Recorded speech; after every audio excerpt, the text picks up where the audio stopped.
Qué paradoja, ¿no, Pedro? Eres fotofóbico. Pues sí, soy fotofóbico intenso, ¿eh? Y yo trabajo con la luz. Quiero decir, la luz es realmente la herramienta, la máxima herramienta, la única. Incluso para crear oscuridad la tienes que hacer a base de luz. Entonces vivo rodeado de focos perennemente y hay veces que en algún rodaje debo parecer una cosa grotesca porque estoy escondido en un lugar frente al combo viendo lo que se está haciendo y con gafas oscuras, con sombreros, con panos alrededor, protegiéndome, o sea, pendiente de la imagen, pero a la vez protegiéndome de toda la luz con la que tengo que conseguirla. Sí, es una de tantas paradojas, Iñaki. Mi vida es una paradoja entera, desde que nazco hasta este mismo instante. Es un artista que ha creado un mundo absolutamente reconocible y, sin embargo, absolutamente misterioso. ¿Cómo es el planeta Almodóvar? ¿Qué quiere contarnos? ¿Qué quiere descubrir?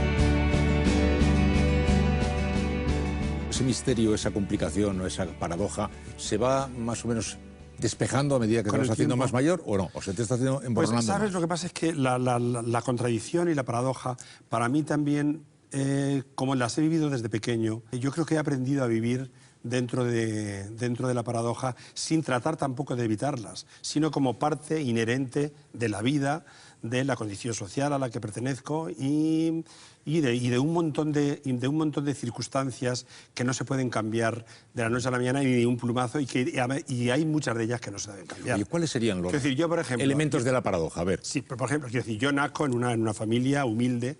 Yo ahora mismo, quiero decir, digamos, soy rico.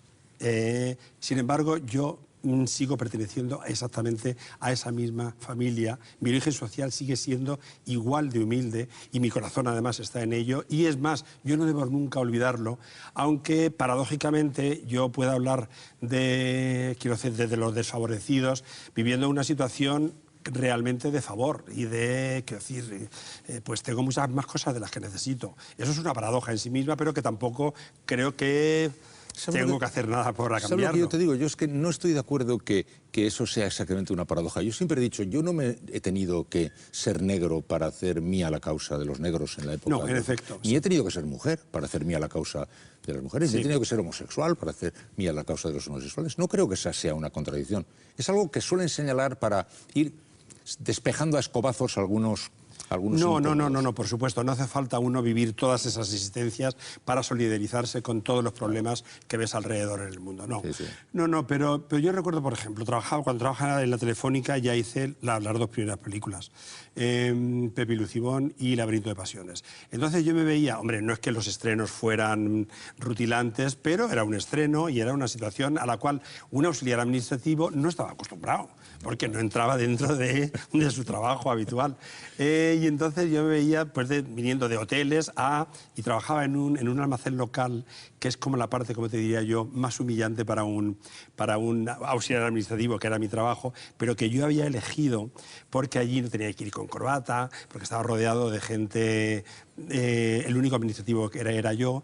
Entonces venía como de grandes estrenos, de pronto en Barcelona, no sé qué, a meterme en ese lugar, que no dejaba de ser paradójico, pero cuando digo que esas paradojas estaban perfectamente vinculadas a la vida que hacíamos, pues significaba que yo era una persona pluriempleada, como la mayoría de los españoles. Te estoy hablando de principios de los años 80 o final de los 70. ¿Pero tú te sentías en tu piel en aquel trabajo o sabías que era algo que terminarías, en fin, dejando a un lado seguro, que no iba a ser tu vida y tu mundo? No, yo quería dejarlo. Claro. O sea, yo quería dejarlo. Lo que pasa es que entendía por qué tenía que trabajar. O sea, no me sentía especialmente como una víctima por el hecho de tener una doble vida laboral y una doble vida casi en general, sino que formaba parte quiero decir, de lo mismo que todos los españoles, pues había muchos que tenían que hacer múltiples trabajos para sobrevivir. Entonces no me sentía excepcional. Ahora, lo que sí sentía es que era una parte de mi vida que tenía que desaparecer sí o yo iba a ser la persona más desgraciada del mundo. Entonces, para los que piensen que el éxito me vino como un vendaval desde el primer instante en que lo convoqué, yo llegué a pedir seis excedencias de la Telefónica. Sí, sí, sí. O sea, yo me iba, intentaba trabajar en esto, conseguía algún papelito en una obra de teatro o en alguna peliculita o tal, y después a los 3 o 4 meses pues me quedaba sin dinero y tenía que volver a la Telefónica. Entonces tuve que volver. Uno piensa siempre que la última vez ya que pides el último permiso sin sueldo va a ser el definitivo, y a lo mejor no hubiera encontrado nunca ninguno definitivo. El definitivo fue el 6º. O sea, había dejado la Telefónica un montón de veces, siempre con la posibilidad de volver, porque yo también no tenía el carácter ni la disposición de vivir de los amigos o de... Me ponía muy nervioso en el momento de que no tenía un duro verdaderamente, pues nada, sabía que la Telefónica me estaba esperando. Oye, y ahora cuando figura internacional como eres, rico, como has dicho, un hombre que vive en el sin exceso, ser rico sin exceso, ya. Sí. ¿Qué queda de aquel chico? ¿Queda algo? Sí. El paso del tiempo nos cambia inevitablemente. Pero yo creo que queda muchísimo. ¿Cambia mucho? Pesar de que yo ahora el modo de vivir de mí mismo ahora en este instante no se parece, incluso es bastante opuesto a cómo vivía, por ejemplo, en el 80, 81, 82 hasta el 90, digamos. Cambia mucho la mirada de los demás. Antes de que posiblemente tú cambiaras, estaba cambiando la mirada de los demás respecto a ti, seguramente. Sí, eso además uno lo siente de un modo muy sensible. De momento cambia, en el momento de que debutas, de famoso, etcétera, te empiezan a mirar ya de otro modo y sobre todo empiezan a actuar de un modo artificioso delante de ti. Pero también el modo también en que a mí empezó a apreciárseme en el mundo del espectáculo, en el mundo del cine, del año 80 al 90, va cambiando también sensiblemente. Los primeros años de mi carrera, hasta la mitad de los años 80, a mí, por los medios que escribían sobre cine, se me trataba como una petarda. Punto y final. Hubo muchos que cambiaron en el momento en que hice ¿qué he hecho yo para merecer esto? Porque de pronto mis películas que se habían ocupado hasta ese momento del fenómeno que a mí me interesaba más, que era la calle y cómo habíamos cambiado esa calle que yo vivía y esa noche que yo vivía también intensamente, cómo habíamos cambiado con respecto a 5 años atrás. Y ese cambio era el que más me excitaba, pero no solo personalmente, sino el que más me interesaba como tema para hablar de ello, que desgraciadamente el cine español no se ocupó mucho de ese cambio, de ese momento del 77 al 85, que es realmente el momento donde, sin ponernos de acuerdo a nadie, pero de un modo tácito, uno sale a la calle y pierde el miedo. Y pierde el miedo y empieza a actuar y a vivir como tal. Y los gloriosísimos años de lo que ahora se llama la movida, pues a mí como tema era lo que más me interesaba. Probablemente fuera para mucha gente un tema superficial, como la vida que hacíamos, pero incluso reconociendo cierta superficialidad en las conductas de todos los noctámbulos de aquella época, había una postura política muy clara. Se le daba la espalda a todo lo inútil de un cierto tipo de izquierda militante en los años 70. Y en aquel momento mucha gente entendió que tal vez el mundo de Almodóvar se iba a agotar en eso. Digamos, era una especie de notario espectacular, extravagante, de una cierta marginalidad, de una cierta vanguardia, de un cierto mundo no conocido, y que finalizado más o menos el relato de ese mundo, pues aquello ya veríamos qué había dentro de Almodóvar. Pero, ¿con qué hice yo para merecer esto? De repente, todo el mundo descubrió que ahí había muchas más cosas, ¿no? Sí, fue la primera, quiero decir, el primer cambio que yo noto respecto a cómo me miraban los demás, o cómo miraban mi cine los demás, viene con qué he hecho yo. en que de pronto, y por supuesto sin ningún tipo de pudor, muestro cuáles son mis orígenes sociales y los sitúo además en el lugar donde vivirían, que era en el barrio de la Concepción, en un edificio emblemático que yo cuando trabajaba en la Telefónica, yo trabajaba en San Blas, yo pasaba por la M30 y lo miraba cada día. Es una colmena descomunal, la mayor que yo creo que existe en ese barrio, y que supongo que era la idea de que Franco debía tener del confort para el proletariado, vamos. Y a mí me estremecía y me impresionaba mucho ese edificio, que después, años después, yo lo saqué en qué he hecho yo para merecer esto. Entonces, yo creo que hubo en general la reacción como de, hombre, sí, es moderno, pero bueno, pero tiene su corazón, tiene conciencia social. Lo que ocurre es que, claro, ni yo mismo sabía también qué deriva iba a tomar. En todo caso, estabas divirtiéndote mucho, escandalizando un poco. Era muy estupendo ver, al tiempo que se iba agrupando el ejército, la familia Almodóvar, que iba creciendo, cómo iba creciendo también los escandalizados por Almodóvar. Cada nueva producción Almodóvar era recibida con gran entusiasmo por unos y con gran escándalo por otros. ¿Eres consciente de que estabas jugando ese papel en cierto sentido un poco iconoclasta? Hombre, yo era consciente del escándalo porque, aunque sea una denominación francesa, pero la cosa de enfant terrible es algo que me acompañó desde el inicio. Y la palabra escándalo ha ido unida a mi persona desde la primera película, desde Pepi Lucibón. O sea, estaba acostumbrado a que el escándalo fuera quiero decir, parte de la maleta. ¿Lo buscabas? Pero yo no lo buscaba. Para mí, todo el mundo del que yo hablaba y las historias que contaba era, quiero decir, manifestaba mi modo de ver la vida, mi mentalidad con respecto al mundo, mi conciencia de mí mismo y la conciencia que iba tomando del mundo que me rodeaban, pero yo lo hacía con absoluta naturalidad. Mucho después, digamos, has puesto de manifiesto claramente que tú no eres muy, en fin, no estás muy prisionero de los tabús. Tu mundo es muy pasional, muy libre, y te has encontrado con elementos que podrían parecer tabús. Lo vemos en Átame, lo podemos ver en Kika, lo vemos desde luego en Hable con ella, en muchas películas donde se pueden estar dando situaciones que pueden resultar, digamos, que son, de hecho, completamente contrarias al pensamiento legalmente reconocido. Pasas por ahí con mucha naturalidad, incluso la gente te sigue con mucha naturalidad. El caso de Hable con ella es muy llamativo. Estamos hablando de una actuación ese es probablemente el más claro. Es el más claro. Cuando uno empieza a escribir un guión o cualquier cosa, seguramente siempre habrá alguien en el mundo que se va a ofender con eso que tú haces. Pero tú no puedes tener en consideración esa persona misteriosa que está en un lugar desconocido del mundo o conocido, que se va a escandalizar, porque eso significaría, quiero decir, no se podría hablar de nada. Yo ya desde que estoy escribiendo, Hable con ella, soy consciente de que estoy tocando una cosa muy delicada y que además es un problema real, es un problema además también con el que hay una enorme sensibilización, que es la violación de una mujer, mucho más de una mujer que ni siquiera puede reaccionar porque está en coma. La solución, si es de alto nivel artístico, es luego muy respetado. Incluso tus críticos más feroces han pasado por ahí sin dar hacer grandes alborotos por la solución artística que has dado a la película. Pero no solo por la solución artística, sino por el tratamiento que hago del personaje. Evidentemente, sé que estoy con un material altamente combustible.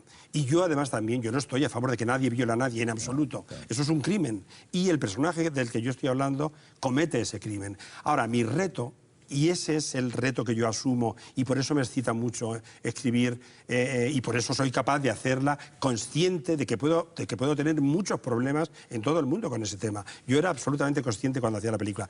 Es tratar el personaje que hacía maravillosamente Javier Cámara, Benigno, tratarle como un ser humano y tratar todo lo más posible de la humanidad de ese personaje.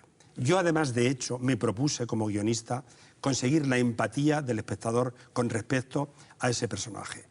Y creo que lo conseguí, pero de hecho O sea, me hice tan amigo, porque de otro modo si no, no se puede escribir. Yo no puedo escribir, nadie puede escribir, y nadie debe escribir sobre personajes a los que está juzgando, a no ser que estés haciendo un documental o otro tipo de obra.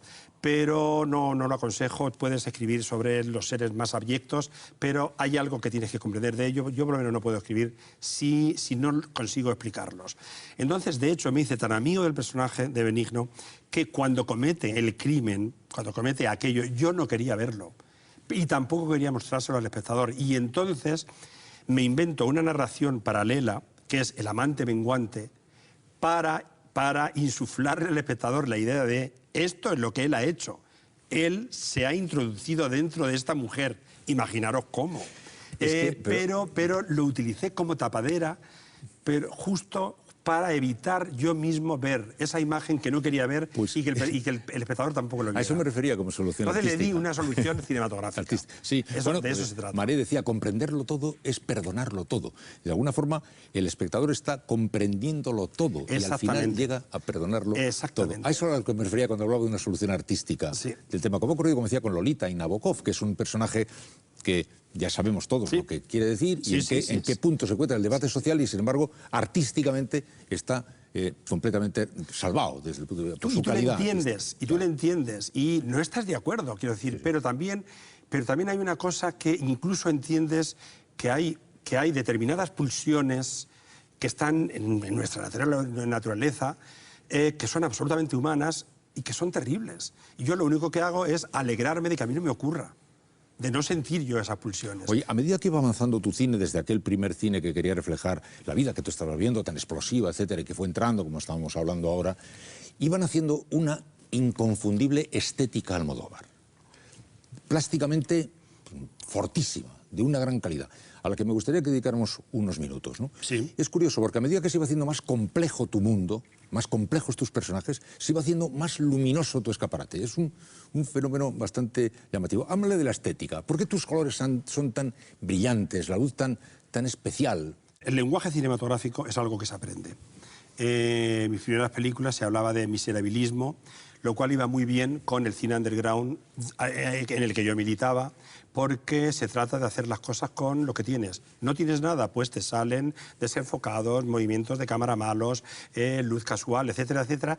Y a base de defectos y de casualidades, eso acaba convirtiéndose en un estilo, que era el del principio, que era el del novato que no sabe dónde poner la cámara. Entonces, desde el principio y de un modo inconsciente, ahora soy más consciente porque he hablado más de veces de ello, mis películas empiezan quitando, exceptuando las primeras, que los colores eran casuales, a tener una coloración muy intensa, muy brillante y muy barroca, que de algún modo también es el mejor modo de acompañar personajes también muy barrocos y muy explosivos.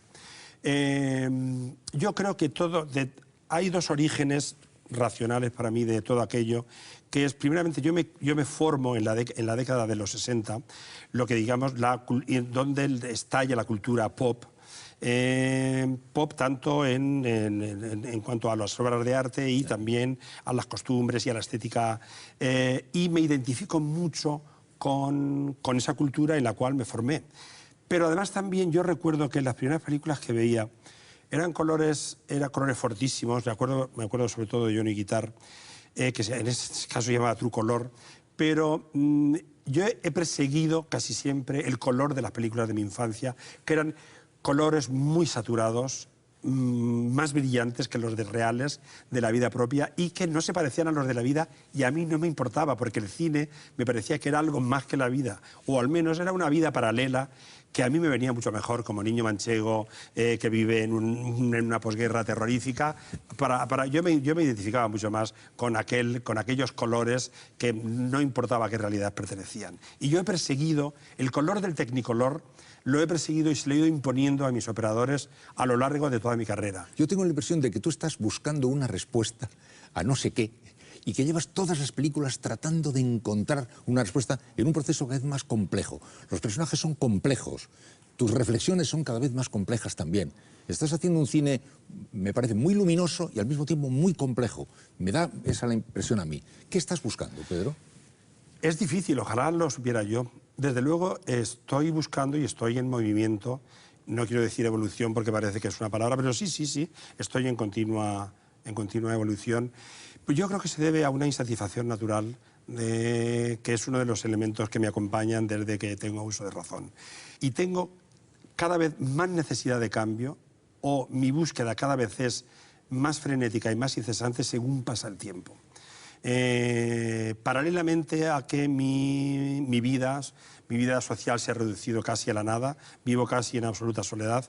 Mis películas por eso también hablan de un mundo de interiores cada vez más íntimo. Sin embargo, yo tengo cada vez una necesidad mayor de expresarme, de hacer películas. Yo tengo ahora mucha más necesidad de hacer cine que hace 30 y tantos años cuando empecé. Y lo que estoy buscando, no lo sé y probablemente no lo encuentre nunca o no lo sepa nunca. La última película, La piel que habito, la hemos visto hace poco. Yo tuve ocasión de verla con José Luis Gómez, que hace un pequeño papel en la función, y cuando acabó la película nos quedamos los dos en silencio un rato muy largo y estaba esperando el comentario técnico de José Luis Gómez, y el comentario técnico de José Luis Gómez fue... hizo un gesto así. ¿Qué? Dice, fuerte.